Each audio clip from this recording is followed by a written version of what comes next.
The manufacturing we know is happening in Mexico with the Sinaloa cartel, and then it's being trafficked right through our back doors here.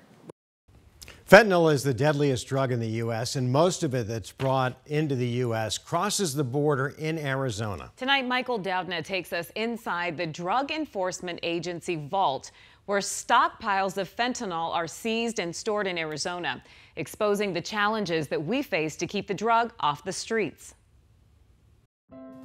71,000 lives. He has the sweetest smile. Brothers, sisters. There's a gap that is not replaced. Sons and daughters. Nobody knows pain until you lose a child. And this drug is here, trafficked through our backyards. Then 2021, we seized 12 million fentanyl pills. DEA in the entire United States seized 20 million pills. So more than half of those pills were seized right here in Arizona. That's Cherry Oz, the special agent in charge at the Phoenix DEA, as she brought us inside their vault. 42% of this we know has a lethal dose of fentanyl. And Arizona is the hub where these drugs cross the border and spread. We have seized drugs that were intended to supply every state in the United States. And the source, the Sinaloa cartel. And the Sinaloa cartel owns the routes that go through Arizona.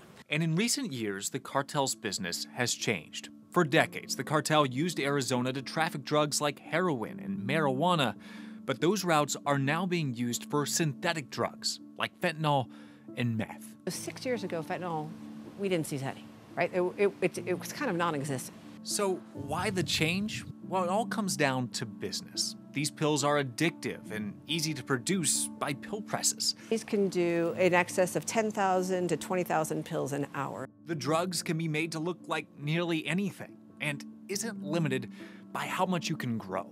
We had an idea of how much heroin could be made because we knew how many poppies there were. With this, we can't tell how much is manufactured. See, fentanyl is a synthetic drug. It's manufactured from chemical compounds mass-produced in countries like India and China before being shipped, made, and pressed, typically in Mexico. Precursors have no limit. They can keep making them and they can keep manufacturing. In 2021, the Arizona DEA seized 12 million pills of fentanyl. These seizures saved lives, but investigators don't know how much they missed. And we can't put a cap on what's actually out there. Now, the DEA is trying to stop the supply, but with nearly an unlimited ability to produce, demand also needs to be addressed to save lives and slow the flow of deadly drugs killing our loved ones. One pill, one time, game over. Michael Doudna, 12 News. All right, Michael, thank you.